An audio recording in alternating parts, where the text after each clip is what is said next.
నమస్తే,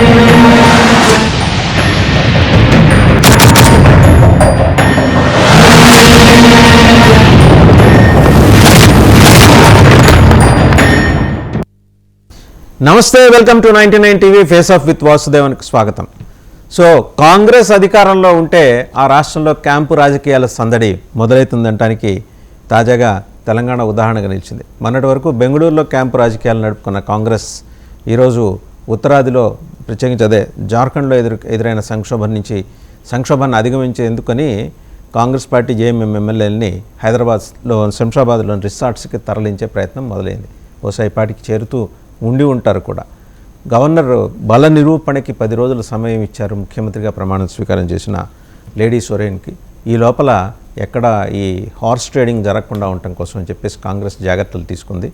సో ఇక్కడి నుంచి తెలంగాణలో కాంగ్రెస్ గవర్నమెంట్ ఫామ్ అయినప్పుడు కొందరు ఎమ్మెల్యేలు వెళ్ళి బెంగళూరులో తలదాచుకున్నట్టు ఇక్కడ జార్ఖండ్ నుంచి హైదరాబాద్కి షిఫ్ట్ చేశారు. సో రేవంత్ రెడ్డి గారు చాలా బలమైన హామీ ఇచ్చారు, ఇక్కడ మంచి ప్రొటెక్షన్ ఇస్తామని. సో ఈ క్యాంపు రాజకీయాలు అనేవి బీజేపీ ఎక్కడే ఇలా ఎగరేసుకుపోతుందనే ఉద్దేశంతో చేస్తున్నట్టుగా అనిపిస్తుంది. టు స్టార్ట్ విత్ మనతో ఫేస్ ఆఫ్ విత్ వాసుదేవంలో పాల్గొంటున్నారు డిబేట్లో డాక్టర్ ఏఎస్ రావు గారు, టీడీపీ అధికార ప్రతినిధి, అలాగే శంకరుల రవికుమార్ గారు, బీజేపీ అధికార ప్రతినిధి, ఇంకా పొలిటికల్ అనలిస్ట్ తుపాటి కిషోర్ గారు. నమస్తే అండి. ఇంకా నేతి మహేశ్వరరావు గారు, ఏపీ కాంగ్రెస్ నాయకులు. మహేశ్వర్ గారు, మీరు తెలంగాణలో కాంగ్రెస్లోకి వచ్చారు కాబట్టి మీ లైట్ కొంచెం బ్రైట్ చేసుకోవచ్చు కొద్దిగా.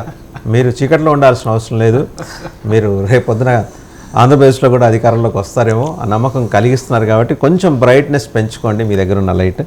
So to start with Ravikumar గారు, ఏంటి ఎంతమందిని కొనబోతున్నారు, ఏంటి సంగతి? ముందుగా 99 ప్రేక్షకులకి, మీకు ప్యానలిస్టులకి అందరికీ కూడా నమస్తే.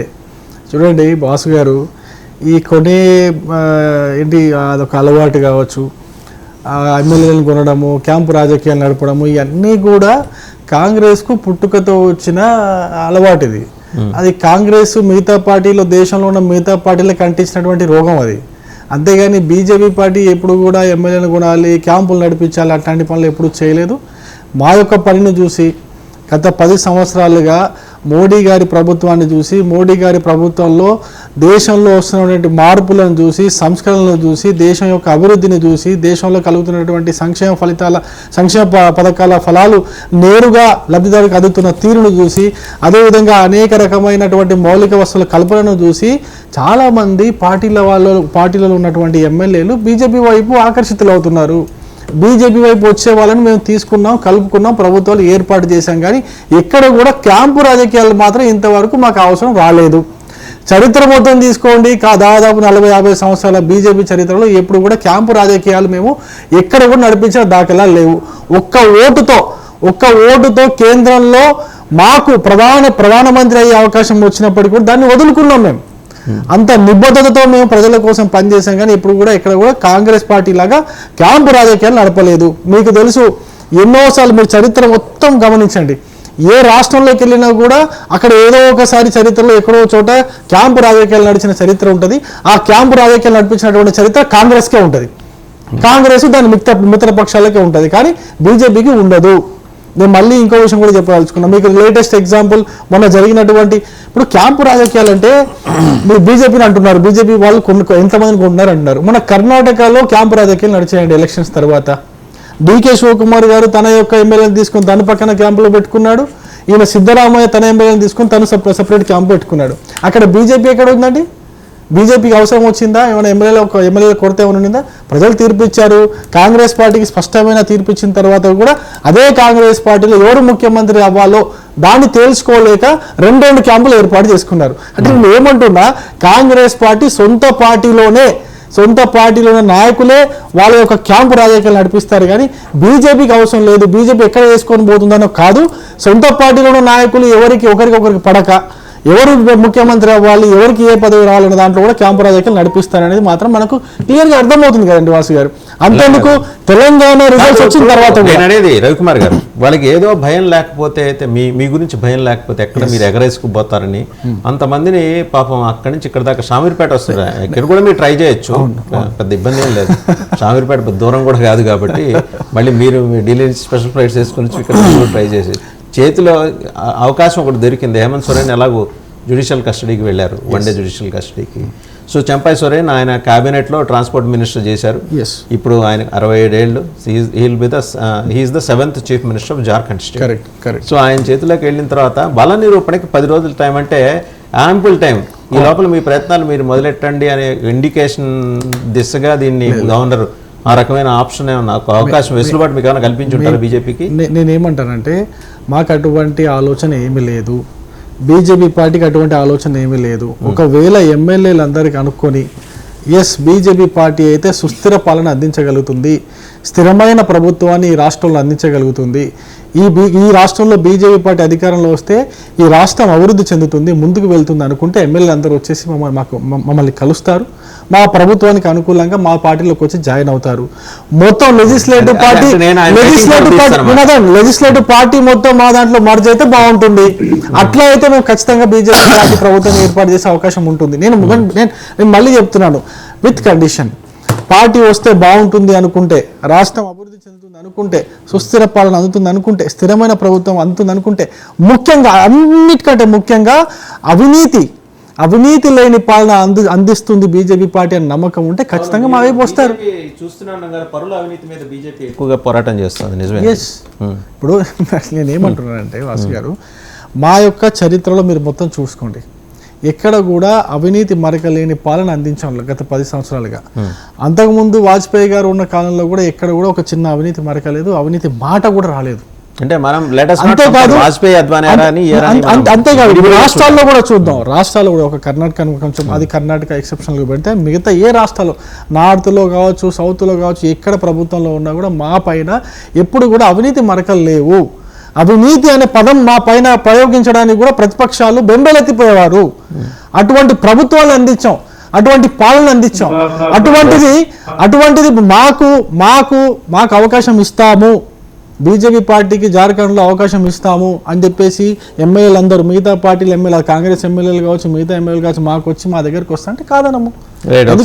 ఫైనల్ గా ప్రజలకు సుస్థిరమైన పాలన అందించాలి, అవినీతి లేని పాలన అందించాలి, మరకలేని నాయకులు కావాలని అనుకోండి, ఖచ్చితంగా మేము ఉంటాం, ముందుంటాం. రైట్. ఒకసారి ఏపీ కాంగ్రెస్ నాయకులు నేతి మహేశ్వరరావు గారి దగ్గర, మహేశ్వరరావు గారు, సో మళ్ళీ క్యాంప్ రాజకీయాలు మీరు మొదలెట్టారు అంటే వాస్తవంగా ఈ దేశంలో ఏ సంఘటన జరిగినా దానికి మూలాలు కాంగ్రెస్లోనే ఉంటాయి. 175 ఏళ్ళ చరిత్ర కదా, మొన్నటిదా సిపాయిల తిరుగుబాటు అప్పటిది పార్టీ. సో మరి ఈ రకమైన అవకరాలు అవలక్షణాలు బోల్డని కాంగ్రెస్లో ఉంటాయి. కాబట్టి మీరు ఇంతకుముందు ఇతరులకు ఏం కీడు చేశారో అదే కీడు మీకు జరుగుతుందనే భయంతో ఈ క్యాంపు రాజకీయాలు మొదలెట్టుంటారా? ఇప్పుడు Hyderabad is the safest place for camp politics అని మీరు ఏమన్నా అనుకుంటున్నారా? ఇక్కడ మన బీజేపీ సోదరులు అసలు అవినీతి లేని బీజేపీ అంటుంటే ఆయన పెద్ద తెలియదు అనుకుంటున్నా. ఎందుకంటే ఆయన ఏమి డెప్త్ గా చూడడు, అదాని బ్యాక్గ్రౌండ్, అదాని బ్యాక్ ఎవరు ఉన్నారు అవన్నీ తెలియదు. హిండెన్బర్గ్ రిపోర్ట్ కూడా ఆయనకి ఐడియా ఉండదు. కాబట్టి అదే చార్టెడ్ అకౌంటెంట్ గా డెప్త్ నాలెడ్జ్ ఉందండి. సో కాంగ్రెస్ పార్టీ మీరు సీఏ అనుకుంటా, హిండెన్బర్గ్ రిపోర్ట్ తప్పని చెప్పేసి సుప్రీం కోర్టు తీర్పిచ్చింది. జేపీసీ కమిటీ కూడా అదే విధమైన రిపోర్ట్ ఇచ్చింది. దాని తర్వాత అదాని గ్రూప్ యొక్క షేర్స్ మళ్ళీ పెరిగినాయి. అదాని గ్రూప్ యొక్క షేర్స్ మళ్ళీ పెరిగిన తర్వాత తెలంగాణలో మీ కాంగ్రెస్ పార్టీ ముఖ్యమంత్రి అదానిని కలిసి దాదాపు 14,000 కోట్ల రూపాయల ఈ యొక్క ఇన్వెస్ట్మెంట్స్ కి సంబంధించిన డీల్ కుదుర్చుకున్నారు. సిగ్గుండాల మీ ముఖ్యమంత్రికి, మీ కాంగ్రెస్ పార్టీకి సిగ్గుండాల. ఏం మాట్లాడతారండి? అంత అయిపోయిన తర్వాత అదానిని పార్లమెంట్ లో తిడతారు, ఇక్కడ తెలంగాణలో కలుపుకుంటారా? ఏం మాట్లాడతారు? అన్ని అబద్ధాలు మాట్లాడుకుంటూ, లేనిపోని అన్ని అరిపేస్తూ, బట్ట కలిసి మీదేస్తూ, మళ్ళీ సిగ్గు లేకుండా మళ్ళీ ఏ విధంగా మాట్లాడతారండి అదాని గ్రూప్ అని చెప్పేసి.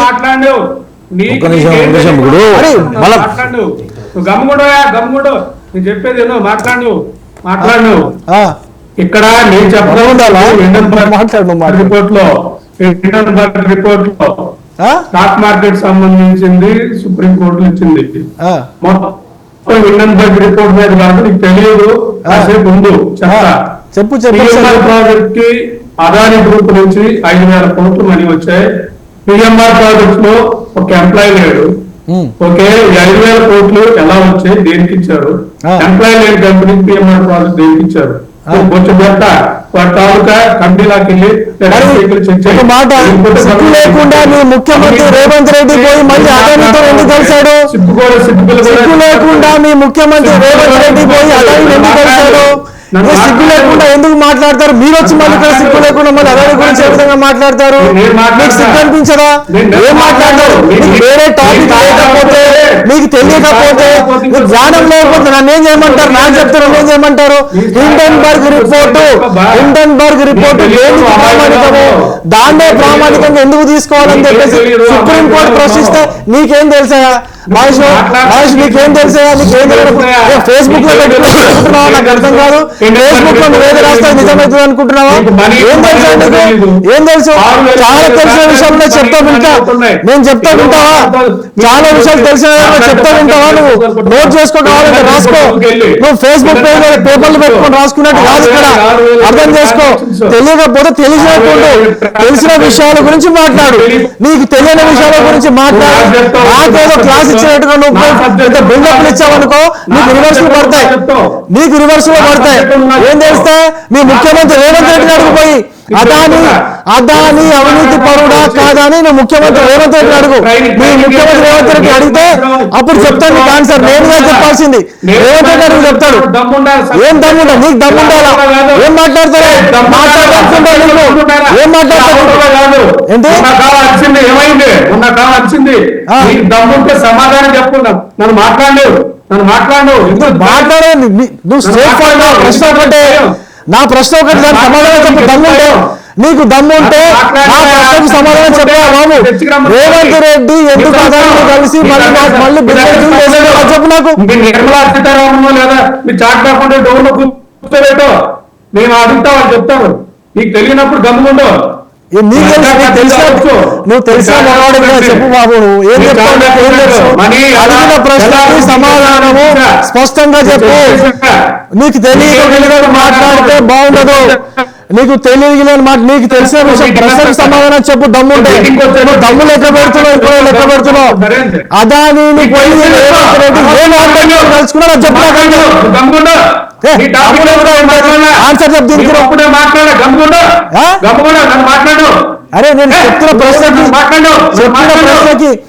సమాధానం ఉందా లేదా? నీకు అడిగిన ప్రశ్నకి సమాధానం ఉందా లేదా? అడిగిన ప్రశ్నకి సమాధానం ఉందా లేదా?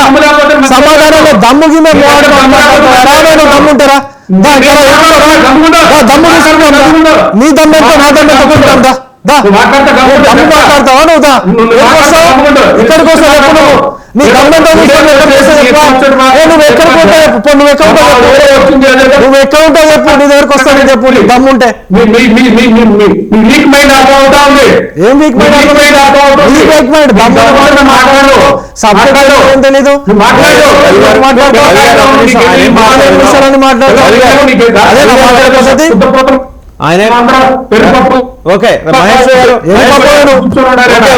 మహేశ్వర గారు మీరు చెప్పండి, ఈ రోజు క్యాంపు రాజకీయాలకి చేయాల్సినంత అవసరం నెసిటీ ఎందుకు వచ్చింది? ఇప్పుడు వెన్ యూ హ్యావ్ స్ట్రెంగ్త్, అక్కడ జేఎంఎం కాంగ్రెస్ స్ట్రెంగ్త్ ఉన్నప్పుడు బీజేపీకి భయపడాల్సిన అవసరం ఉంది.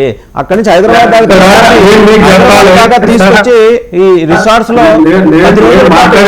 వ్యవహారం అంతా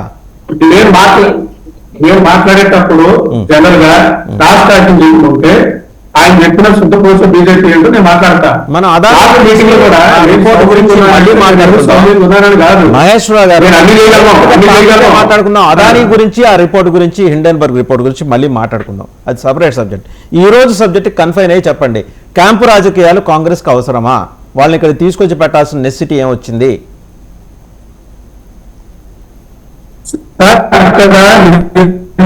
తెలుసుకుంది అద్వానీ గారు వాజ్పేయి ముందు పెట్టి దేశం. మీ ఆడియో ఏదో డిస్టర్బెన్స్ ఉంది, ఒక్కసారి మీరు సెట్ చేసుకోండి. మళ్ళీ ఇంకోసారి సెట్ చేసుకోండి, మళ్ళీ వస్తాం మీ దగ్గర. మీ ఆడియో డిస్టర్బెన్స్ ఉంది, అలాగే లైటింగ్ కూడా చాలా డల్ గా ఉంది. ఒకసారి అది సెట్ చేసుకోండి, మళ్ళీ మీ దగ్గరకు వస్తా. ఈ లోపల కిషోర్ గారి దగ్గరకు వస్తాం. మళ్ళీ మీ దగ్గరకు వస్తా అండి. ఈ లోపల కిషోర్ గారి దగ్గరికి వెళ్దాం. కిషోర్ తుపాటి గారు, ఎలా చూస్తున్నారు ఈ క్యాంప్ పాలిటిక్స్ ని? అంటే వాళ్ళకు ఆ విధమైన నమ్మకం ఉంది వాళ్ళ యొక్క ఎమ్మెల్యేల గురించి. మొన్న బీహార్ లో సడన్ గా గవర్నమెంటే మారిపోయింది వాసు గారు. సో ఆ విధమైన భయం ఏమైనా మొదలుపెట్టి అయిందేమో తెలియదు. ఇది ఇండి కూటమికి ఏదో సౌండ్ ఎందుకు అట్లా వస్తుంది? నాకు బాగానే వస్తున్నా వాయిస్. మీ వాయిస్ ఓకేనండి, మీ వాయిస్ ఓకే. మధ్యలో మూటేదో డిస్టర్బెన్స్ వస్తుంది అందుకనే సార్. లేదండి, మీ వాయిస్ Your ఓకే voice. అండి, క్లియర్గానే ఉంది. అందరికి కూడా సో ప్యానెల్లో ఉండే మిత్రులందరూ కూడా నమస్కారం, అండ్ 99 టీవీ ప్రేక్షకులు నమస్కారం. నేనేమంటున్నానంటే వాళ్ళకుండే నమ్మకం ఆ విధంగా అనిపిస్తుంది. రోజుకు ఒక కూటమి బయటికి రావడము, కూటమిలో నుంచి ఒక్కొక్కరు మేము వెస్ట్ బెంగాల్ లో మేమే నిలబడతాము, ఉత్తరప్రదేశ్ లో మేమే ఇది చేస్తాము అని ఇవన్నీ చూసుకొని వాళ్ళకు మీద ఎమ్మెల్యేల మీద వాళ్ళకు అంత అపారమైన నమ్మకం. రెండోది ఏంటంటే మనకు తెలుసు కదా, ఆల్రెడీ అక్కడ కూడా కుటుంబ రాజకీయాలు స్టార్ట్ అయినాయి. వాళ్ళ వైఫ్ని చేయాలంటే వాళ్ళు ఒప్పుకోకనే 29 మంది ఎమ్మెల్యేలు 18 మంది ఎమ్మెల్యేలు వాళ్ళకు వ్యతిరేకంగా మాట్లాడేటప్పటికి లాస్ట్ ఆయన చంపేస్తారని అనేది 70 సంవత్సరాల వ్యక్తిని చేయాల్సింది వచ్చింది. That is there position now. So అక్కడ కూడా గ్రూపు మళ్ళీ అక్కడ కూడా కుటుంబ రాజకీయాలని అడ్డుకొని వేరే వ్యక్తిని చేయాల్సింది వచ్చింది లాస్ట్ కు. సో ఇప్పుడు 15 days ఇవన్నీ టైం ఇచ్చారు. 15 days అంటే వీళ్ళు ఎప్పుడైనా చేసుకోవాలంటే ఇమీడియట్ కూడా చేసుకోవచ్చు కదా. సో ఇది మెయిన్ ఏంటంటే ఐఎన్డిఏ కూటమిలో వాళ్ళకు ఒక రాను వాళ్ళు చేసిన అవన్నీ కూడా ఏదో బయటకు వస్తున్నాయి. గతంలో నేను ఇప్పుడు ఒకటే చెప్తున్నాను, కాంగ్రెస్ స్పోక్స్ పర్సన్ గారు అందరూ కూడా ఏంటంటే ఎట్లయిపోయిందంటే ఇంతకుముందు ఏంటంటే ఏమన్నా ఉంటే మీరు నిరూపించండి, మమ్మల్ని ఎందుకు లోపలేయకూడదు, మీరు 10 ఏళ్ళు అవుతుంది, 9 ఏళ్ళు అవుతుంది, 8 ఏళ్ళు అవుతుందని అందరూ కూడా ఉత్తర కుమార ప్రగల్భాలు పలికినారు. ఈ రోజు ఎత్తి లోపలేస్తా అంటే మమ్మల్ని వేసేస్తున్నారు. It is a vendetta politics అంటారు. ఎక్కడ దీనికి లాజిక్ ఎక్కడ ఉంది వాసు గారు? ఇప్పుడు ఒకవేళ ఈరోజు అక్కడ అధికార మార్పిడి ఎందుకు వచ్చింది? ఒక సిట్టింగ్ సీఎం కరప్షన్ బేసేసుకొని అతను అరెస్ట్ అయినాడు, అంతేనా? సో దానికి ఇప్పుడు ఈరోజు ఇండి కూటమి ఖండించాలి రియల్ గా. కరప్షన్ వ్యతిరేకము, మా ముఖ్యమంత్రి తప్పు చేసినాడు, ఇలాంటివి ఏన్ని చూసుకొని చేయాలా? కిషోర్ గారు వినిపిస్తుందా మీకు? కిషోర్ గారు వినిపిస్తుందా? హలో, ఎస్ ఎస్ కిషోర్ గారు, నేను అడుగుతున్నది ఏంటంటే ఎందుకంత ఆదరాబాదరాగా ఎమ్మెల్యేలను షిఫ్ట్ చేసే చెప్పండి. కార్యక్రమం మొదలైందంటారు? ఎందుకు అంత ఆదుర్దా ఎందుకు కాంగ్రెస్ కి? రీజన్ ఏంటి? అంటే బీజేపీ ఏమన్నా హార్స్ ట్రేడింగ్ అదే భయం అండి, లేదా హార్స్ ట్రేడింగ్ లెజిస్లేచర్ పార్టీ అంతా కలిసి బీజేపీలో ఏమైనా మెర్జ్ అవుతుందని కాంగ్రెస్ ఏమైనా భయపడుతోందా? సార్ భయం అంటే నేను ఏమంటున్నానంటే వాళ్ళ మీద వాళ్ళకి నమ్మకం, అంటే వాళ్ళ ఎమ్మెల్యేల మీద వాళ్ళకుండే అనుమానం అని నేను అనుకుంటున్నాను. ఓకే, ఏం జరగచ్చు అనుమానమా నమ్మకమా? అనుమానం అండి, నమ్మకం ఉంటానే ఉంటారు, అనుమానం లేకపోతే కాదు. ఖచ్చితంగా జంప్ అవుతారని నమ్మకం వచ్చిందా అనేది నేనేది. ఖచ్చితంగా జంప్ అవుతారేమో, పార్టీ మారుతారేమో నమ్మకం ఏమన్నా కలిగి ఉంటుందా? అట్లేమో ఖచ్చితంగా జంప్ అవుతారు అట్లేమో, కానీ వాళ్ళకి రిటెన్షన్ యొక్క ఇది వాళ్ళని సేఫ్ సైడ్ పక్కనే ఎప్పుడంతా ఎట్లో లక్కీగా కాంగ్రెస్ గవర్నమెంట్ వచ్చింది కాబట్టి ఒక క్యాంప్ రాజకీయాలు అలా మళ్ళీ ఇంతకుముందు రాజస్థాన్, ఛత్తీస్గఢ్ అలా పంపించేవాళ్ళు. ఇప్పుడు ఆ 2 స్టేట్లు కూడా లేవు. ఓకే, కాబట్టి ఇప్పుడు వాళ్ళకుండే ఇక్కడ ప్లాట్ఫామ్ కర్ణాటక కావచ్చు, ఇంకా తెలంగాణ కూడా కొంత న్యూ వెంచరింగ్ చేస్తున్నారు. నో ప్రాబ్లం, దాన్ని తప్పు. వాళ్ళు రిటైన్ చేసుకోవడానికి ప్రయత్నాలు చేసేదానికి మనం చెప్పేది కదా. దాన్ని మళ్ళీ బీజేపీని లేకపోతే వీళ్ళు చేసే ఇది వాళ్ళకు నమ్మకం లేక వాళ్ళు బ్లేమ్ చేయడం తప్పు అంటున్నాను. వాళ్ళు తీసుకొని వచ్చుకున్నారు, బీజేపీ ఏమైనా ఎత్తుకోమనిందా లేకపోతే ఏం లేదా, అక్కడే పెట్టుకొని చేసుకోవాలా? అవును కదా, వాళ్ళు తీసుకొని వచ్చి బీజేపీ అంటే అంత నమ్మకం ఉంది వాళ్ళ మనుషుల మీద అంటున్నాను, కాదంటారా? అదే మొత్తానికి నమ్మకం దాకా మొదలైంది, అనుమానం నుంచి నమ్మకం దాకా వచ్చేసింది. మొదట అనుమానం ఉంది, నమ్మకం ఏర్పడింది, వాళ్ళు షిఫ్ట్ అవుతారని. నాకు తెలిసి ఈ రోజున్న పరిస్థితుల్లో పార్లమెంట్ ఎలక్షన్లు దగ్గర పెట్టుకొని బీజేపీ అలాంటి పని చేస్తామని నేను అనుకోనండి. First point. ఓకే, బీజేపీ చేయదు, పార్లమెంట్ నమ్మకం వచ్చింది వాళ్ళ ఎమ్మెల్యేల మీద అంటున్నా. భయం అంటాం, భయం రెండు వచ్చి ఉంటాయి. మళ్ళీ మీ దగ్గరకు వస్తాను. ఒకసారి మనతో పాటు అభిషేక్ రఘుపతి జాయిన్ అయ్యారు, national media coordinator youth Congress. Raghupathi garu, కొద్దిగా మీ జూమ్ ప్రాపర్గా సెట్ చేసుకోండి, కొంచెం దూరంగా కూర్చోండి మీరు కొంచెం.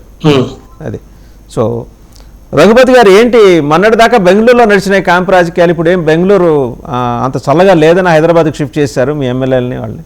జార్ఖండ్ నుంచి? బెంగళూరు చల్లగా ఉంది, హైదరాబాద్ గా చల్లగా ఉంది. ఫస్ట్ ఆఫ్ ఆల్ మన కిషోర్ గారికి నమస్కారం పెడుతున్నాను. మన సునీల్ దేవదర్ గారితో ఉన్నారు కదా కిషోర్ గారు, ఆయనకి నమస్కారం పెడుతున్నాను. ఆయనకి తెలిసి రాజకీయాలు ఎలా ఉంటాయని.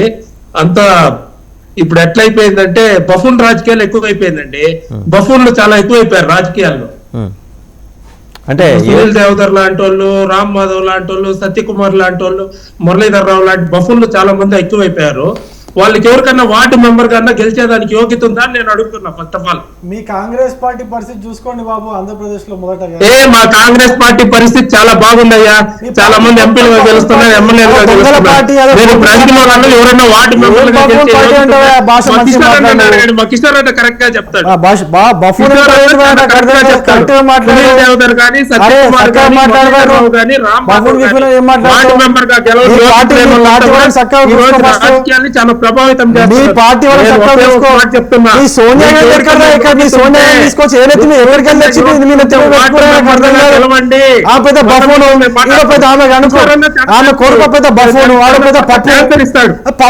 పప్పుగాడిని పెట్టుకో మీరు మమ్మల్ని బఫూన్ అంటావా? నువ్వు ఒక్క మాట అంటే 4 మాట్లాడగలను. నువ్వు ఒక్క మాట అంటేనే 4 మాట్లాడగలను. హీరో ఒక్క మాట అంటేనే 4 మాట్లాడతా. తల తీసుకో పెట్టుకుంటావు, నీ ఇష్టం. జాగ్రత్తగా మాట్లాడు. నువ్వు ఒక్క మాట అంటే 4 మాట్లాడతా. జాగ్రత్త మాట్లాడు. జాగ్రత్తగా మాట్లాడి జాగ్రత్తగా భాష జాగ్రత్తగా వాడు, జాగ్రత్తగా మాట్లాడు. పెట్టుకుంటే బాగుంటుంది. లేకపోతే నేను ఇచ్చానంటే నువ్వు తల తీసుకోకుండా పెట్టుకుంటావు. మరి ఏం మాట్లాడతావు? నువ్వు పెద్ద బఫూన్ గాడివి.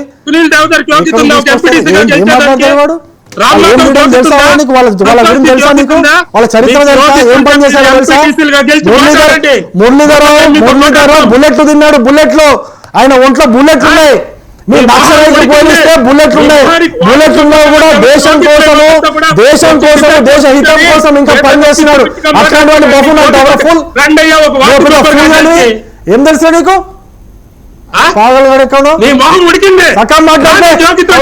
నీ సత్యకుమార్ రాజపేట గ్రామ పంచాయతీ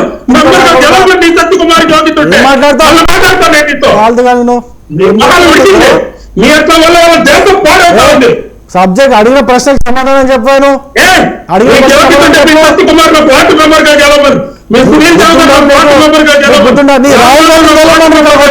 నీకు రాహుల్ గాంధీ రమ్మను. రాహుల్ గాంధీ వచ్చి ఆంధ్రప్రదేశ్ లో నీ మోహన్ చూసుకో. ఫస్ట్ నీ మోహన్ చూసుకో. మీ లీడర్ మోహన్ చూసుకో. అక్కడ ఫస్ట్ అడిగిన ప్రశ్న ఏం మాట్లాడుతున్నావు? Buffoon buffoon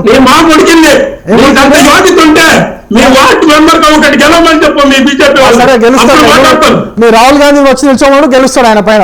Rahul Gandhi MP 4 సార్లు. అరే రాహుల్ గాంధీ వచ్చి ఏం మాట్లాడుతుందా?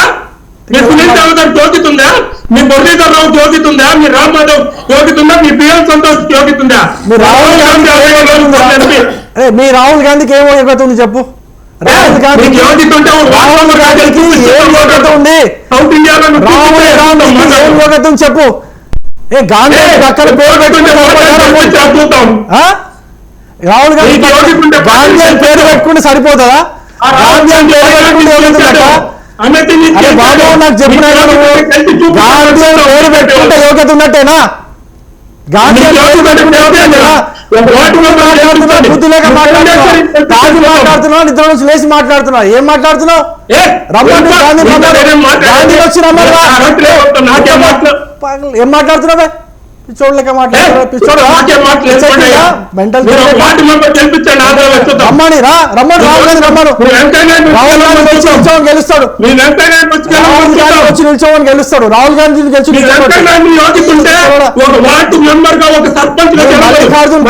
దొంగ. మీ మల్లికార్జున ఖర్గే ఒక అవినీతి పరుడు. వాడు దొంగ.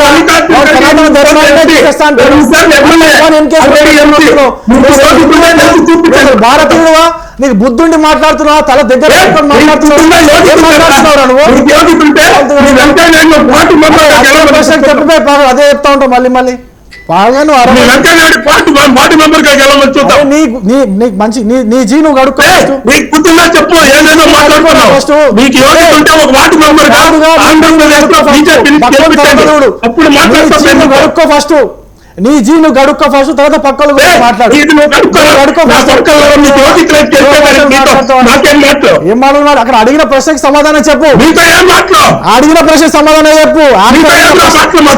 మాట్లాడక పోయి నువ్వు నాతో మాట్లాడకు. యాంకర్ అయిన ప్రశ్నకి సమాధానం చెప్పు. అరే యాంకర్ అయిన ప్రశ్నకి సమాధానం చెప్పు.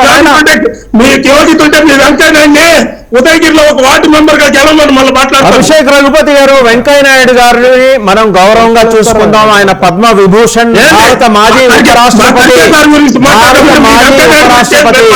మనం వారి గురించి మనం తప్పుడు మాటలు మాట్లాడద్దు దయచేసి. రఘుపతి గారు, వెంకయ్యనాయుడు గారు చాలా ఉన్నతమైన పదవి నుంచి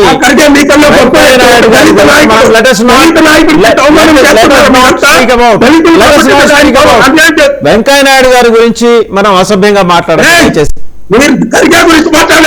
రఘుపతి గారు మిగిలిన ఆర్గ్యుమెంట్స్ మనం చేద్దాం. Cool down. రైట్, ఒకసారి మన డాక్టర్ ఏఎస్ రావు గారు టీడీపీ అధికార ప్రతినిధి మాట్లాడతారు. మాట్లాడండి సార్. వాసుదేవ్ గారు, I'm extremely sorry, this is not the way of the debate.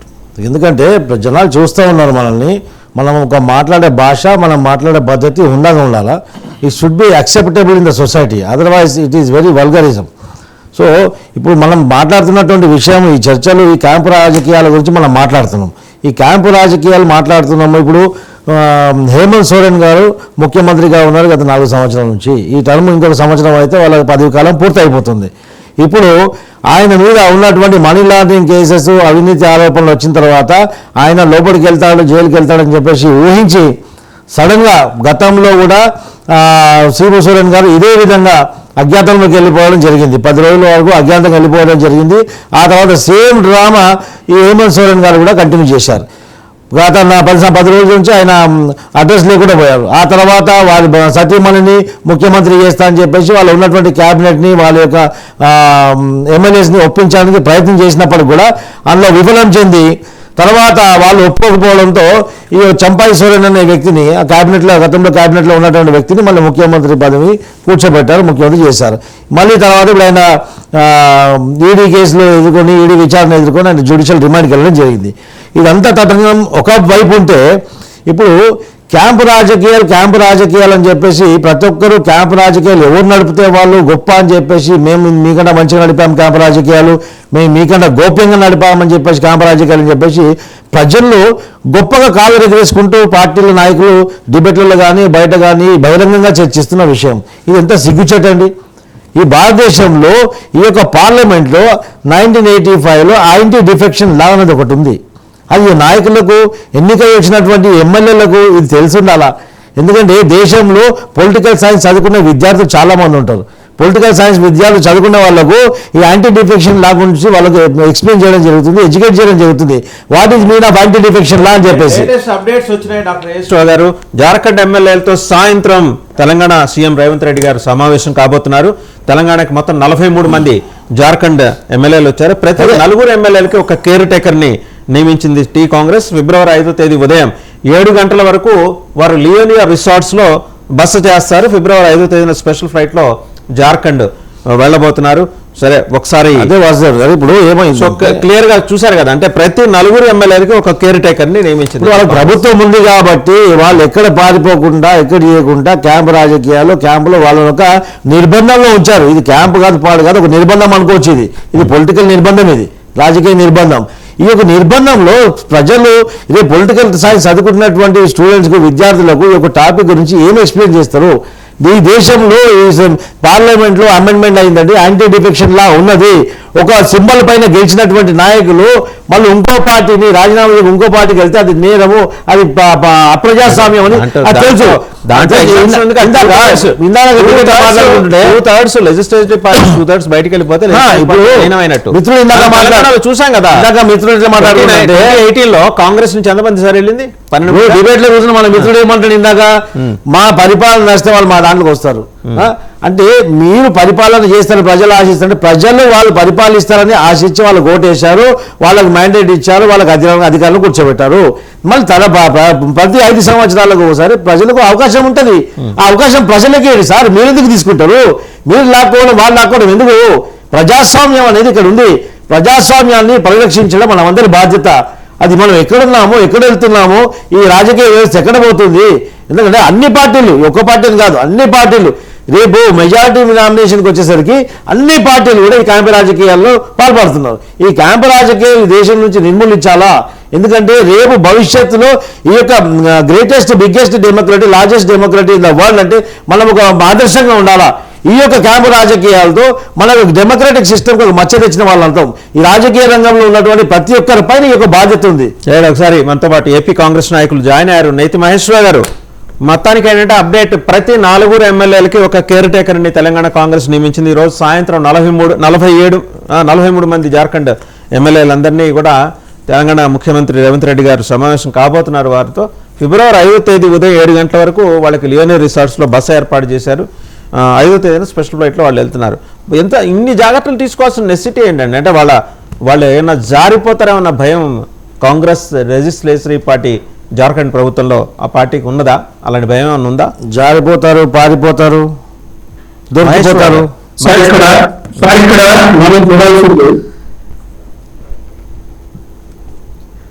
మాట్లాడండి మహేశ్వర గారు. దేశంలో ముఖ్యంగా బీజేపీ ఏజెన్సీలు వాడేసి ఎలా ప్రజాస్వామ్యాన్ని పూర్తి చేస్తున్న దానికి ఒక ఎగ్జాంపుల్ అనుకోవాలి. ఎందుకంటే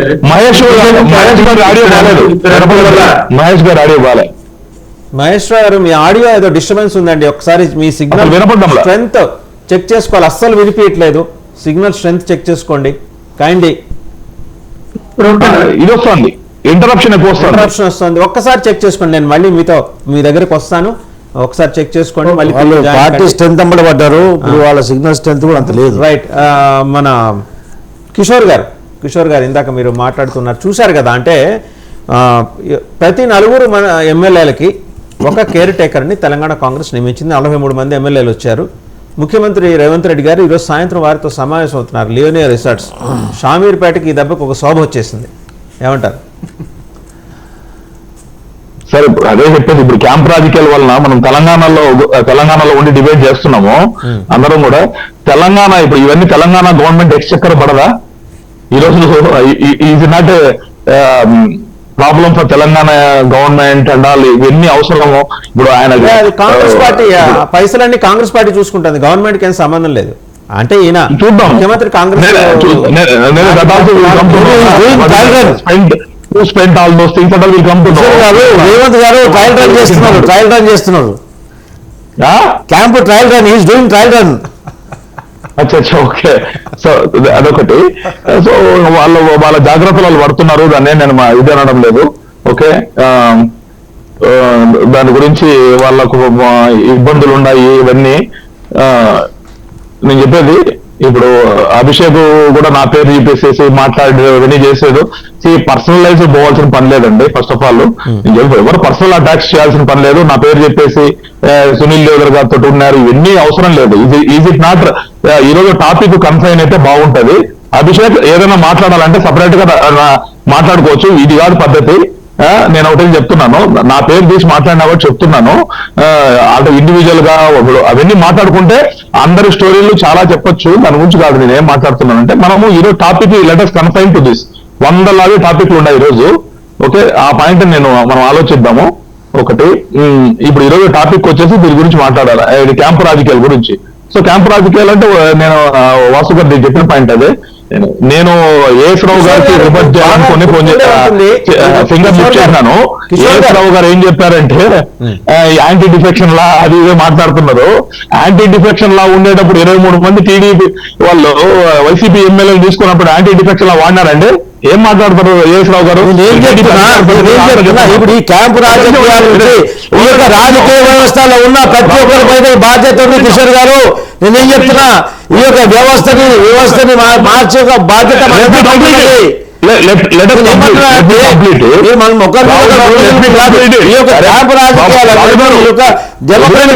డిస్టర్బ్ చేస్తున్నది. డెమోక్రటిక్ సిస్టమ్ డిస్టర్బ్ అవుతుందని చెప్తున్నా. ఒక్క సెకండ్ ఉండమనండి. Let me complete it. నేనేమంటున్నానంటే మీరు యాంటీ డిఫెక్షన్ లా గురించి చాలాసేపు మాట్లాడినారు. యాంటీ డిఫెక్షన్ లా ఉంది 86లో 88లో 90లో వచ్చింది అని మాట్లాడినారు కదా. మీరు టీడీపీ అధికార ప్రతినిధి, ఓకే? మీరు నాకు ఆన్సర్ చెప్పండి. 5 సంవత్సరాలు ఆ ఫైల్ అట్లే పెట్టుకొని కూర్చున్నాడా లేదా? యనమల రామకృష్ణుడేనా ఇప్పుడు 5 years? ఏమండి? డాక్టర్ కోడెల శివప్రసాద్ గారు స్పీకర్. కోడెల శివప్రసాద్ గారు 14 to 19 అదేమైంది? యాంటీ డిఫెక్షన్ లా ఏమైంది అరవగడా? ఇప్పుడు యాక్చువల్లీ 67 మంది వైసీపీ ఎమ్మెల్యేలు 23 members is not 2/3. As per anti defection law 2/3 should come. 23 members 5 ఏళ్ళు పెట్టుకొని యాంటీ డిఫెక్షన్ లాగా బాగా వాడినారు, బాగా యాక్చువల్లీ అతకెక్కించినారు కదా ఏఎస్రావు గారు.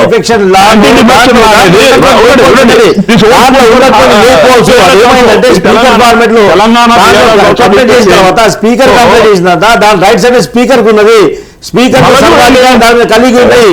స్పీకర్ ఆబ్వియస్లీ ఏ పార్టీకైనా కానీ స్పీకర్ ఆబ్వియస్లీ అధికార పార్టీకి చెందినవాడు కాబట్టి అధికార పార్టీకి ఈ ఒక్క పార్టీ కాదు, తెలుగుదేశం గురించి మాట్లాడలే, బీజేపీ గురించి మన అన్ని పార్టీలు కూడా చెప్తున్నాను. అన్ని రాష్ట్రాల్లో జరుగుతున్న విషయం ఇన్ జనరల్ నేను చెప్తున్నాను. ఎందుకంటే యాంటీ డిఫెక్షన్ లా ఉన్నప్పటికీ కూడా ఈ యొక్క స్పీకర్ కి సర్వాధికారం ఉన్నాయి కాబట్టి దానికి ఒక టైం ఫ్రేమ్ అనేది లేదు. మళ్ళీ ఇది ఒకసారి కాన్స్టిట్యూషన్ అమెండ్మెంట్ అవసరం వస్తుంది. నేనేం చెప్తున్నా, దానికి ఒక టైం ఫ్రేమ్ అనేది లేకుండా ఉండడం వల్ల ఆల్రెడీ పదవి కాలం పూర్తయ్యే ముందు వాళ్ళ రాజీనామాని ఎక్స్పెక్ట్ చేసి వాళ్ళ సస్పెన్షన్ అప్పుడు యాక్సెప్ట్ చేసి ఇది ఒక ప్రజలకు ఒక నెగటివ్ ఇంపాక్ట్ ఇస్తుంది. ఈ యొక్క స్పీకర్ వ్యవస్థకు కూడా ఇది మచ్చనే. నేనేం చెప్తున్నా అంటే ఒక కామన్ సిటిజన్ గా చెప్తున్నా, మన తెలుగుదేశం పార్టీ అధికార ప్రతినిధి కాకుండా కామన్ సిటిజన్గానే ఆలోచిస్తే ఈ యొక్క యాంటీ డిఫెక్షన్ లా ఉన్నప్పుడు కూడా ప్రజలు నమ్మకంతో వాళ్ళకు ఓటేసిన తర్వాత చట్టసభలో పంపించిన తర్వాత ప్రజల మ్యాండేట్ కి వ్యతిరేకంగా వాళ్ళు వివరించినప్పుడు అది యాక్చువల్లీ రద్దు కావాలా. ఆ స్పీకర్కి ఉన్నటువంటి టైం ఫ్రేమ్ లేకపోవడం వల్ల దానికి స్పీకర్కి ఒక టైం ఫ్రేమ్ నిర్ణయిస్తే ఈ యొక్క యాంటీ డిఫెక్షన్ లా అనేది కరెక్ట్ ఇంప్లిమెంట్ అవుతుంది. ఈ రానున్న కాలంలో ఎవరు కేంద్ర ప్రభుత్వంలో ఏ ప్రభుత్వం వచ్చినా కానీ ఈ విషయంలో దృష్టి సాధిస్తే రేపు మనం ప్రపంచవ్యాప్తంగా మన డెమోక్రటిక్ సిస్టమ్ ఒక ఆదర్శవంతమైన సిస్టమ్ లాగా మనం ఆదర్శంగా ఉండొచ్చు. ఇది ఒక ఆదర్శంగా ఆలోచించాలి, ఒక గ్లోబలైజ్గా ఆలోచించాలి. ఒక పార్టీ మీద మనం బురదలేడగా కూర్చోలేదు ఇక్కడ. ఎందుకంటే ఇది జరుగుతున్నటువంటి విషయం ప్రతి రాష్ట్రంలో కూడా ఏ ఒక చిన్న ఇన్సిడెంట్ జరిగితే ప్రభుత్వాలు కూల్చడం లేకుంటే మళ్ళీ క్యాంపు రాజకీయాలు నడవడం ఇలాంటి సర్వసాధారణం అయిపోయినాయి. ఎందుకంటే ఒక పిక్చర్కి వెళ్ళి ఇప్పుడు ఇలాంటి ఇష్యూస్ జరిగినప్పుడు ఇలాంటి పరిస్థితులు వచ్చినప్పుడు ప్రజలు సినిమా థియేటర్కి వెళ్ళకుండా టీవీల ముందు కూర్చుంటున్నారు. It become very good entertainment to the people. It is a shame on the political system also. Kishore గారు ఏదో చెప్పాలనుకుంటున్నారు, చెప్పండి కిషోర్ గారు. అంతకాదు ఏఎస్ రావు గారు, మీరు ఇంతసేపు యాంటీ డిఫెక్షన్ లా గురించి ఫుల్ బ్రాండ్ అంబాసిడర్ లా మాట్లాడినారు. ఇప్పుడు మేము టీడీపీని రిపోర్ట్ చేసేటప్పటికి మీరు సడన్ గా సిటిజన్ అయిపోయినారు.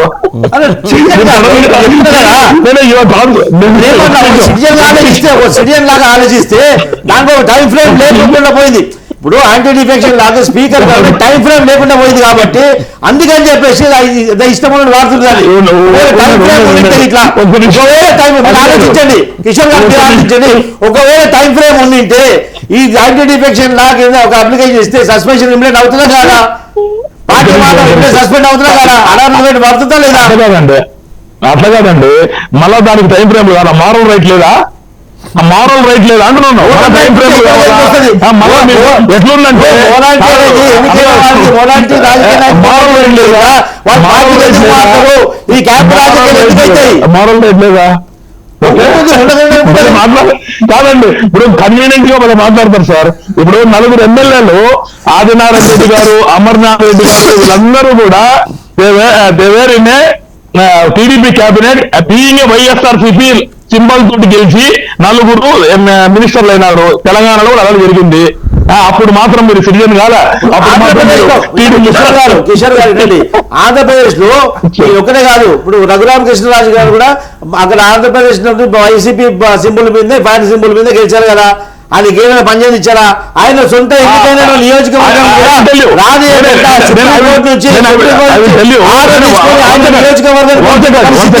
ప్రధానమంత్రి గారు వచ్చి కూడా శంకుస్థాపన చేస్తుంటే అక్కడ స్థానికంగా ఉన్న ఎంపీ అక్కడ రాలేకపోయాడు. అక్కడ రాక్షస పరిపాలన జరుగుతుంది కాబట్టి ఆ యొక్క రాక్షసులు తట్టుకోలేక వాళ్ళు కంపల్షన్ అక్కడ క్రియేట్ అయింది. ఆంధ్రప్రదేశ్ పరిస్థితి వేరు, ఇతర రాష్ట్రాల పరిస్థితి వేరు. అలా ఆలోచించండి మీరు. కిషోర్ గారు అడగదండి, టీడీపీ రూలింగ్ లో కూడా రాక్షస పాలనేనా? ఎప్పుడు రాక్షస పాలన వైసీపీ ఎమ్మెల్యేలు వచ్చేసారు దగ్గరికి. ఏం చేశారు వాళ్ళు? అడుగడుగున అవమానించారు వాళ్ళని, అడుగడుగున అవమానించారు వాళ్ళని.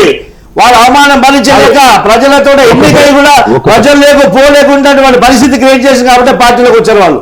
అది అలా అక్కడ కంపల్షన్ క్రియేట్ చేశారు అక్కడ. అట్లా నేను ఒక్కటి చెప్తున్నాను, వాసు గారు అందరికీ చెప్తున్నాను, ప్యానల్ ఈ విషయంలో బీజేపీ ఒక్కటే కరెక్ట్ గా ఏం చేస్తుందంటే అందరిని రిజైన్ చేసి రమ్మంటారు. గుర్తుపెట్టుకోండి, అది ఇది రాజ్యాంగబద్ధమే కదా.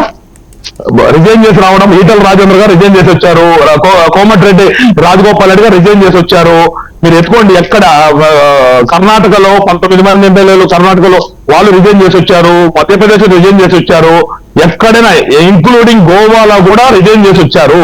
ఆ సాంప్రదాయాన్ని టీడీపీ కానీ బీఆర్ఎస్ కానీ ఆంధ్ర తెలంగాణలో పాటించలేదు. ఇది నేను చెప్పడము. యాంటీ డిఫెక్షన్ లా గురించి మాట్లాడినారు కాబట్టి చెప్పాను. అది దరిదారు రూల్ కదా. నువ్వు వచ్చేటప్పుడు రిజైన్ చేస్తావని చెప్పండి. ఎమ్మెల్యేకి హక్కు ఉంది, ఏ పార్టీలోనే మీరు చేరొచ్చు. రిజైన్ చేసి ఆ సింబల్ తో ఉన్నావు. ఇప్పుడు ఉదాహరణకి మనం హైదరాబాద్ లోనే మాట్లాడతాము. దానం నాగేంద్ర గారు ఏం చేశారంటే ఆ రోజు ఆయన మెచ్చుకోవాలి. ఆ రోజు ఆయన టీడీపీ సింబల్ తో గెలిచి ఆ రోజు మళ్ళీ పోయి కాంగ్రెస్ లో పోయేటప్పుడు రిజైన్ చేసిపోయాడు, మళ్ళీ ఓడిపోయాడు ఆయన దానం నాగేంద్ర గారు. It happened like that. Dude Talasani Srinivas Yadav గారు రిజైన్ చేయాలి. సో ఇవి మనం మాట్లాడాలండి. మీరు యాంటీ డిఫెక్షన్ గురించి మాట్లాడినారు కానీ డిస్కషన్ చెప్తున్నాను. బీజేపీ ఏ ఎమ్మెల్యే చెప్పండి ఎవరైనా రిజైన్ చేసి వస్తున్నారు లేదా? రిజైన్ చేసి తీసుకోవడం లేదు బీజేపీ. అట్లా మీరు ఒక నిబంధనలు పెట్టండి, ఆల్ పార్టీస్, తప్పేం లేదు కదా. నేను చెప్పేది అదే, అన్ని పార్టీలు కూడా అది పాటించాలని చెప్తున్నాను నేను.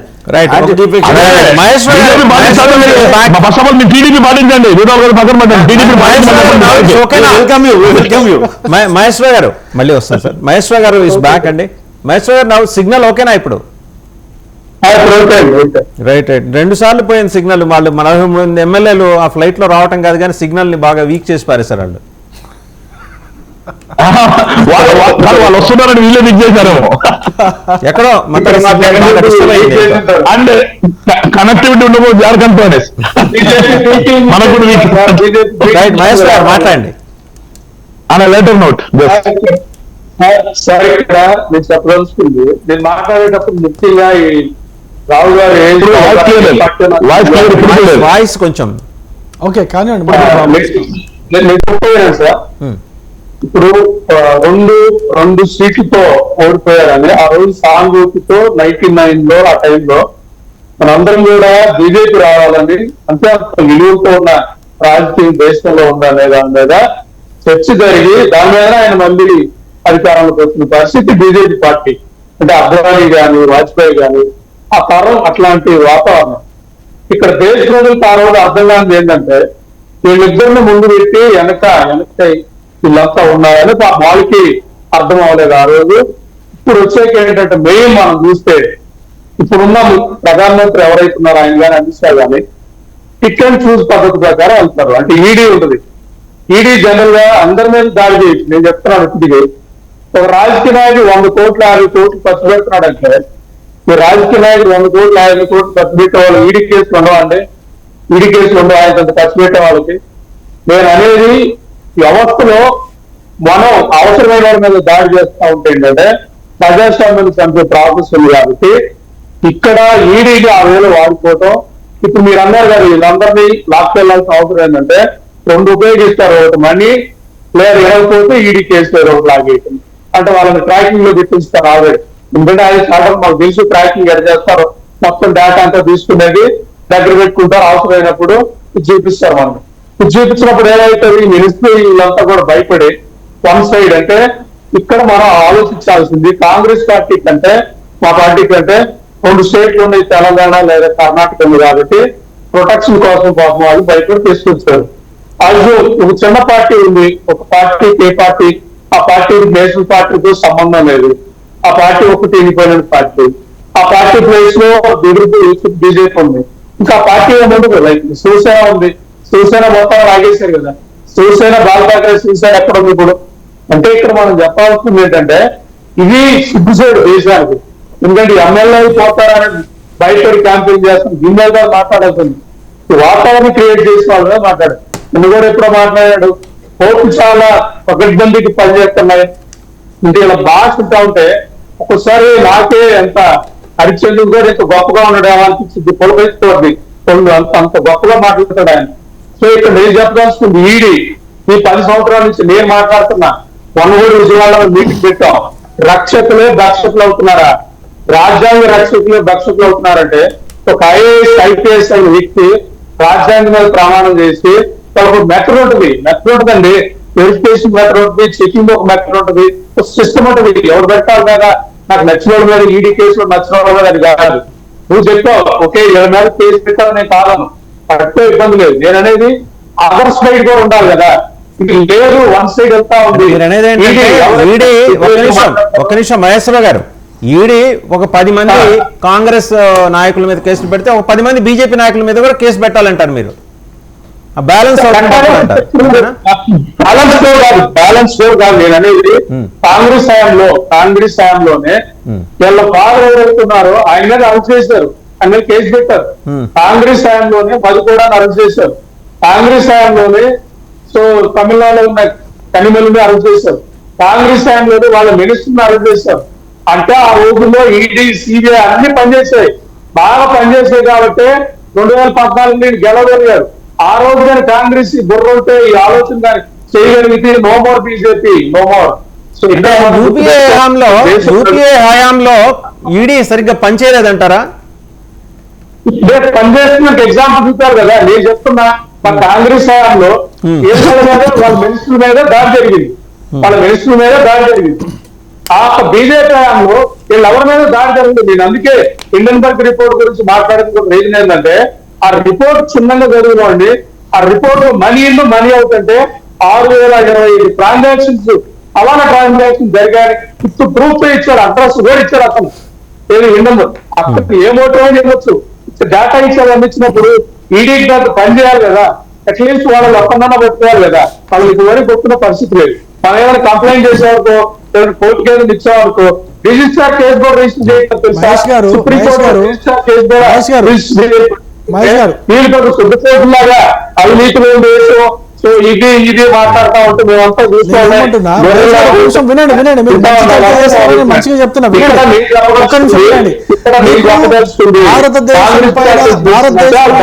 కోర్టుల పైన మీకు రిపోర్ట్ పైన నమ్మకం ఉందా? భారతదేశంలో నమ్మకం ఉందా?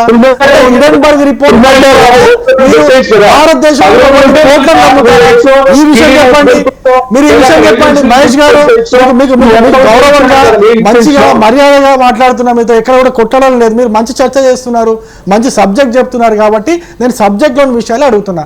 మీకు హిండెన్బర్గ్ రిపోర్ట్ అంటే నమ్మకమా? భారతదేశంలో ఉన్నటువంటి కోర్టులు అంటే నమ్మకమా? హిండెన్బర్గ్ మన భారతదేశానికి సంబంధించిన సంస్థ కానే కాదు, పోనీ అంత అక్యురేట్ సంస్థ ప్రపంచవ్యాప్తంగా అంటే అట్లా కూడా కాదు. ఆ సంస్థ కోర్టు పట్టుకొని మీరు కోర్టు కూడా వెళ్ళారు, కోర్టు కూడా చాలా క్లియర్ గా తీర్పిచ్చింది. హిండెన్బర్గ్ రిపోర్ట్ అనేది కరెక్ట్ తీర్పిచ్చిన తర్వాత మీరు మళ్ళీ హిండెన్బర్గ్ రిపోర్ట్ లో ఉన్నటువంటి విషయాలు మాట్లాడుతుంటే ఏమని చెప్పాలి నాకు అర్థం కాదు. ఇంకో విషయం చెప్తా, అరే మీరు చెప్పేదానికే నేను చెప్తున్నాను, వినండి ఒక్కసారి. మీరు కూడా మిమ్మల్ని అడిగే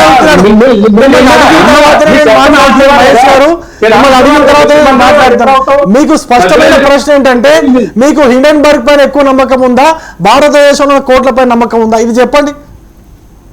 ఇప్పుడు మీకు సుప్రీంకోర్టు కేసులో హిండెన్బర్గ్ ఆరోపించిన 6,025 వాటిల్లో ఒక్క దాని మీదనే ఏది సెబీ తాలూకా ఇన్సైడ్ ట్రేడింగ్ జరగని అన్న దాని మీదనే క్లారిటీ ముందు సుప్రీంకోర్టు డెసిషన్ చదువుకో. సింగల్బర్గ్ రిపోర్ట్ లో ఉన్న అన్ని అంశాలు తీసి కూడా. అందుకే నేను చెప్తాను, మీకేం తెలియదు అబ్బాయి, కొంచెం వెయిట్ చేయండి అని చెప్తున్నాను. అయితే విను, మాకు తెలిసిన విషయాలు చెప్తాను, కొంచెం విను. మీకు అట్లా తెలియదు అని అంటే నాకు మళ్ళీ వేస్తాను. నాకు అట్లా కాదు, మీరు చర్చను మర్యాదగా గౌరవంగా మాట్లాడండి. నేను గౌరవంగా ఆన్సర్ ఇస్తాను, నేను గౌరవంగా ప్రశ్న గౌరవంగా ఆన్సర్ ఇవ్వండి. కానీ మీరు ఏదో అమర్యాదగా మాట్లాడుతుంటే చర్చ తప్పుదారి పడుతుంది. తెలియదని మాట్లాడకూడదు. వాసు గారు ఒక్క నిమిషం మహేశ్వరరావు గారు, మీకు ఆయన గురించి కేవలం బీజేపీ నాయకులుగానే పరిచయం. He is a senior vice president for an insurance company. Lot of subject insurance వాటి మీద అలాగే మిగిలిన ఆర్థిక పరమైన అంశాల మీద అవగాహన ఉన్న వ్యక్తే. ఆయన కేవలం బీజేపీ నాయకుడిగా మాత్రమే చూడద్దు మీరు.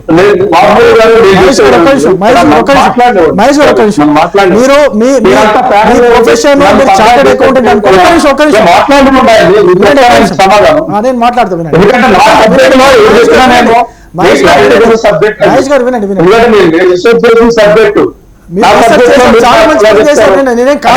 రీసెర్చ్ చేసి ఉండొచ్చు, కాదనట్లేదు.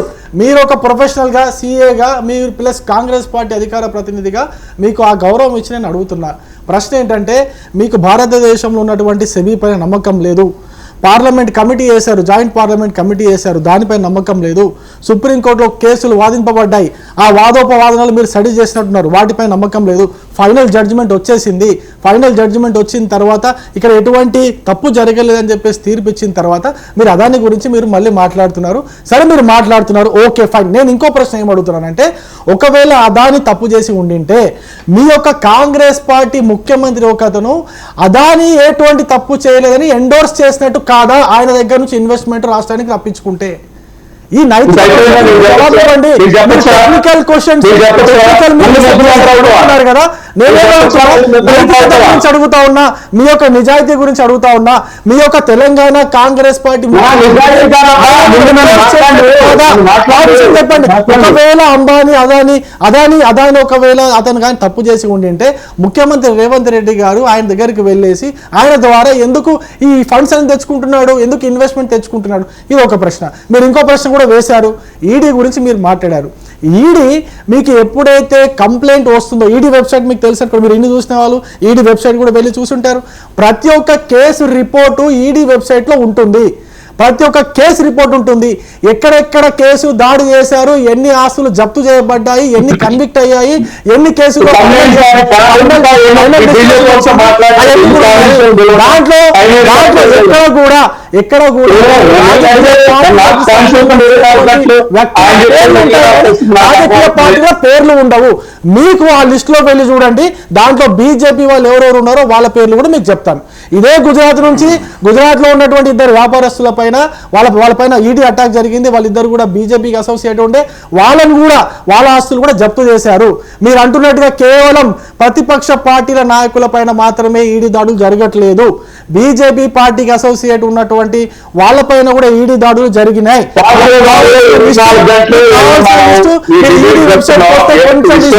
దొరికిపోతుంది. అంతేగాని మీరు మాట్లాడుతున్నారు కదా, కరెక్షన్ కరెక్ట్ చేసుకోవాలని చెప్తున్నారు. ఇంతకంటే దారుణమైన విషయం మీరు ఏం మాట్లాడారంటే, కాంగ్రెస్ పార్టీలో ఎప్పుడు కూడా ఇటువంటి క్యాంపు రాజకీయాలు, డిఫెక్షన్స్ ఇటువంటి ఎప్పుడు చేయలేదు, ఓన్లీ బీజేపీ పార్టీయే చేస్తున్నట్టుగా మీరు మాట్లాడారు. బీజేపీ పార్టీ ఇంతవరకు ఎప్పుడు కూడా ఎక్కడ కూడా చరిత్రలో ఎవరిని కూడా డైరెక్ట్ గా వేరే పార్టీ గుర్తుపైన గెలిచిన తర్వాత మా పార్టీలోకి తీసుకోలేదు, మా ప్రభుత్వంలోకి తీసుకోలేదు. ఎవరిని తీసుకున్నా కూడా వాళ్ళని రాజీనామా చేయించి మళ్ళీ ఎలక్షన్స్ పంపించి గెలిపించి తీసుకున్నాము. లేదా యాంటీ డిఫెక్షన్ లా ప్రకారం 1/3 ఎమ్మెల్యేలు మా దగ్గరకు వస్తా అంటే తీసుకున్నామే. కానీ ఎక్కడ కూడా అన్యాయంగా, అనైతికంగా ఎవరిని కూడా డైరెక్ట్ గా మా పార్టీలోకి తీసుకోవడమో, మా ప్రభుత్వంలోకి తీసుకోవడమో ఎక్కడ కూడా జరగలేదు. మీరు కావాలంటే చెక్ చేసుకోండి. ఇంతకంటే వివరంగా చెప్పాలంటే వేరే పద్ధతిలో చెప్పాల్సి వస్తుంది.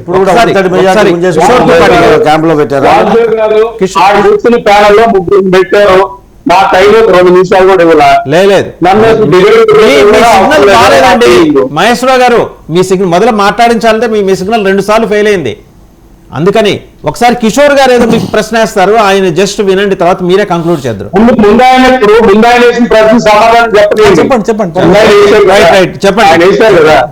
చెప్పండి పర్వాలేదు చెప్పండి. ఇప్పుడు ముందు ఇక్కడ హిండన్బర్గ్ రిపోర్టు వెస్టర్నా, యుఎస్ఆ, ఇండియానా ఇవన్నీ వదిలేయి. అది కంపైల్ చేసింది, ఆడిట్ రిపోర్ట్ ఇచ్చింది. ఒక EY లాంటి పెద్ద ఆడిట్ సమర్పితే మనీ రూటింగ్ జరిగింది అనేది మీకు ప్రూఫ్ ఇచ్చారు. ఇలాంటి 6,025 ట్రాన్సాక్షన్స్ ఆ రిపోర్ట్ లో మెన్షన్ చేశారు. వాటిల్లో స్టాక్ మార్కెట్ తాలూకా మ్యానిపులేషన్ జరిగింది, మారిషస్ నుంచి వినోద్ అదాని తాలూకా ఫండ్ సెల్ కంపెనీ నుంచి వచ్చిన మనీ తాలూకా డీటెయిల్ పార్లమెంట్ కమిటీ అడిగి ఇవ్వలేదని చెప్పినప్పుడు దాని మీద వేస్తే ఆ కేసు తాలూకా ఒకటి మొత్తం హిండన్బర్గ్ రిపోర్ట్ కే క్లీన్ చిట్ ఇచ్చిందని చెప్తున్నారు ఆయన.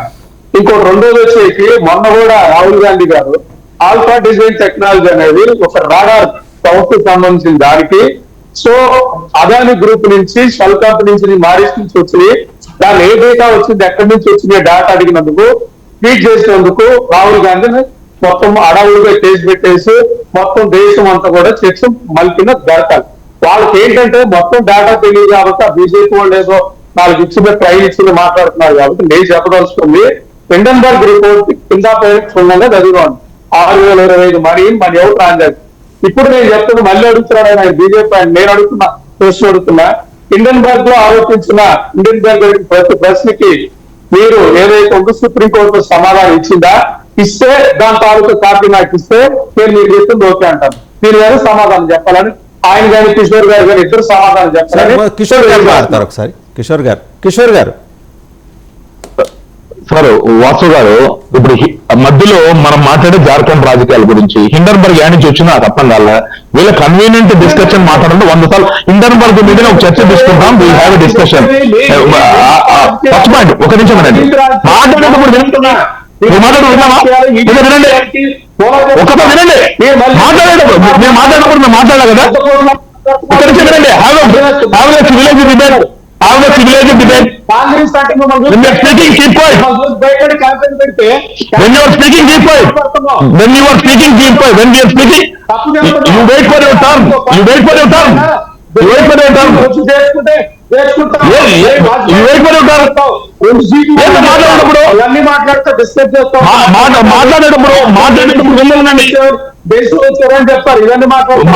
మాట్లాడేటప్పుడు వినండి.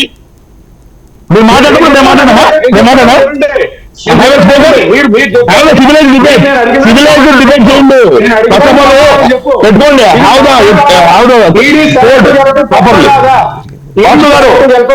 వాసు గారు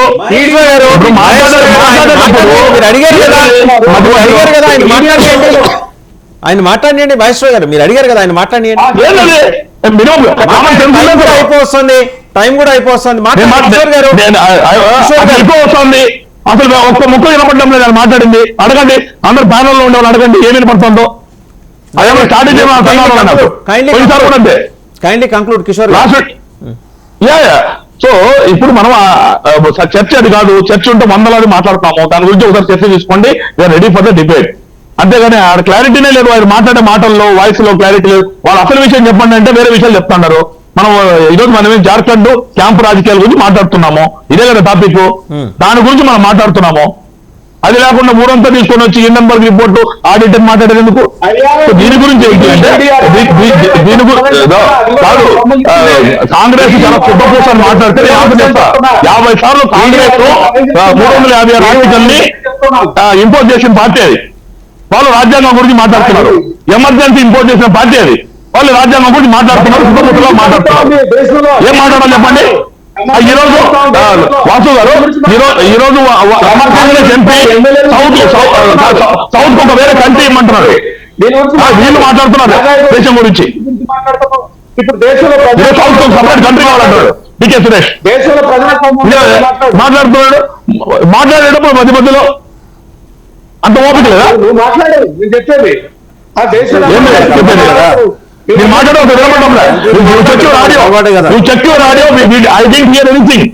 హిండన్బర్గ్ తప్ప ఏం తెలియడంలా. మీకు బాగా ఆడియో చెక్ చేసుకొని ఆడియో పర్ఫెక్ట్ చేసుకుంటే మీరు డిస్కస్ మీరు చెప్పిన వినపడకపోతే నేనేం మాట్లాడేది?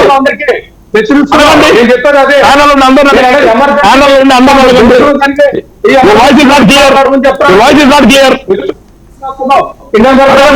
మీకేం తెలుసు? నాకైతే నీకేం తెలుసా?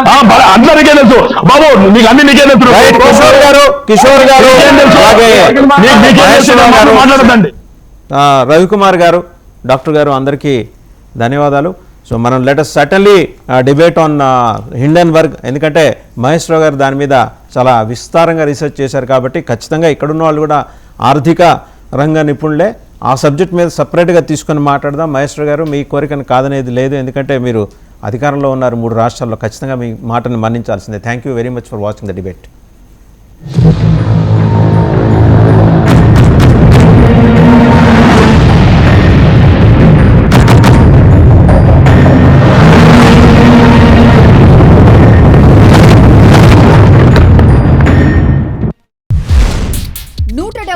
అసెంబ్లీ సెగ్మెంట్లు